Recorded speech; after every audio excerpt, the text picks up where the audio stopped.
She was just filling her tires with air. May 17th, 2023, Roseville, Michigan. 60-year-old Cheryl Ryan Parsley pulled into the Bell Tire lot on Gratiot. It was the middle of the day, bright, ordinary, safe. But as she bent down near her vehicle, a stranger approached.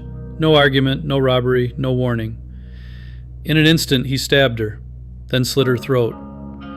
That man was 33-year-old Shane Burns, a convicted felon.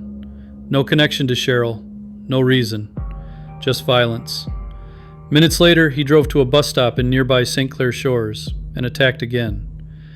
The victim this time, a man waiting for his ride, stabbed multiple times. Somehow he survived. Police tracked Burns to Warren, where he was arrested that same day.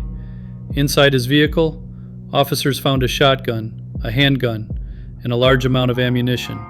But the chaos didn't end there. In custody, Burns bit at his wrists, then grabbed a knife from an officer and slit his own.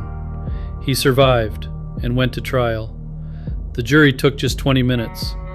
Burns was convicted on all counts: first-degree murder, assault with intent to murder, weapons charges, disarming a police officer. He was also sentenced as a habitual offender. Now, Shane Burns will spend the rest of his life in prison.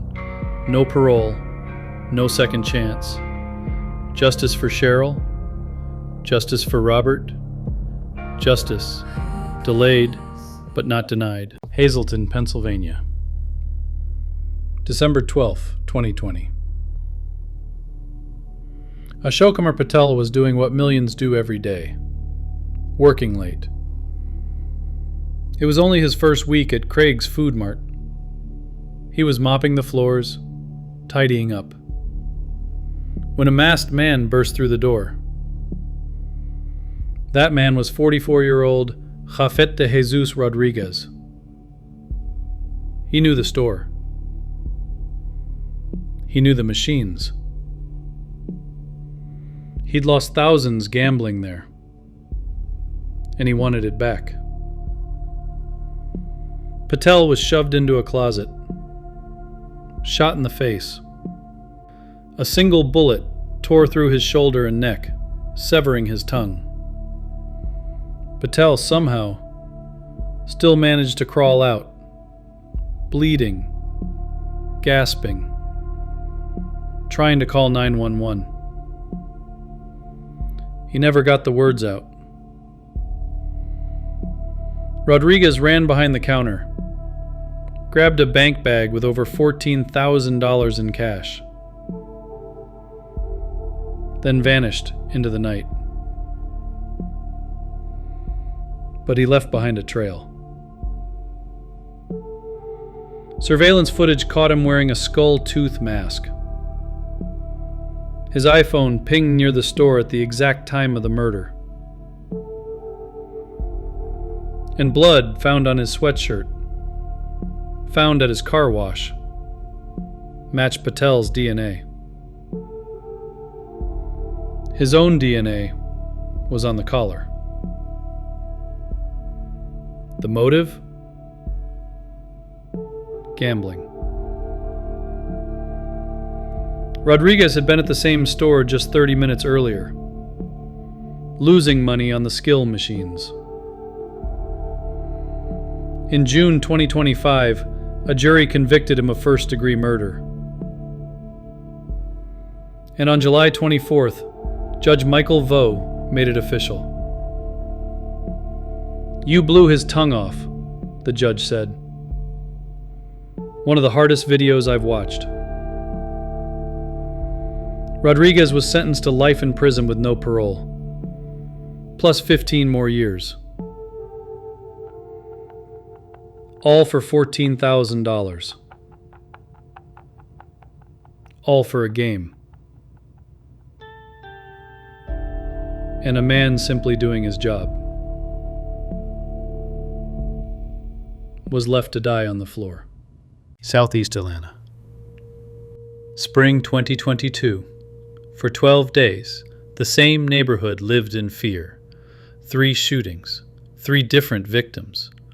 One man at the center of it all. His name, Drashawn Mitchell, an admitted member of the 60 Crips, a man with 6 prior felony convictions, and a gun he wasn't supposed to have. It started March 25th. A teenage girl, his girlfriend, was nearly shot when Mitchell fired in her direction during a fight. She wasn't hit, but prosecutors say it was just the beginning. On April 1, another woman, another girlfriend, was threatened the same way. Then, just 4 days later, it turned deadly. April 5th, Mitchell allegedly confronted Willie Henderson III, a man he claimed had shot at him in the past. There was shouting, then gunfire. Henderson was killed. Another man was shot 4 times, but survived. Mitchell fled, but the casings left behind matched those from the March 25th shooting. The same gun. Ballistics sealed his fate. In court, Mitchell claimed self-defense, said he was scared, that both Henderson and the other man had guns too, but the jury didn't buy it. He was convicted of felony murder, multiple counts of assault, and weapons charges. The gang charges? The jury deadlocked, but the violence was undeniable. In July 2025, the judge gave the harshest sentence allowed, life without parole, plus 91 more years. Victor, Idaho, late November 2023. A mother, her unborn daughter, and her 10-month-old son, all taken in one night. The man responsible? Jeremy Best, her husband, Zeke's father. Before the murders, Best had been found wandering naked and confused at a gas station. He was detained, evaluated at a hospital, and then released. Just hours later, he would walk into the family home and shoot Callie and their unborn daughter Freya in cold blood. Then he fled with baby Zeke. A statewide alert was issued, but when they finally found Best 2 days later, he was naked in a sleeping bag, alone in the Idaho wilderness. Zeke's tiny body was nearby, stabbed in the neck. At first, Best pleaded not guilty, but in early 2025, he changed his plea as part of a deal to avoid the death penalty. In court, he wept as love notes from Callie were read aloud. Photos of Zeke flashed across the courtroom, but no apology ever came. He was sentenced to 3 consecutive life terms without the possibility of parole. The judge called it an act of evil and horror. The shadow of what Jeremy Best did still haunts Idaho.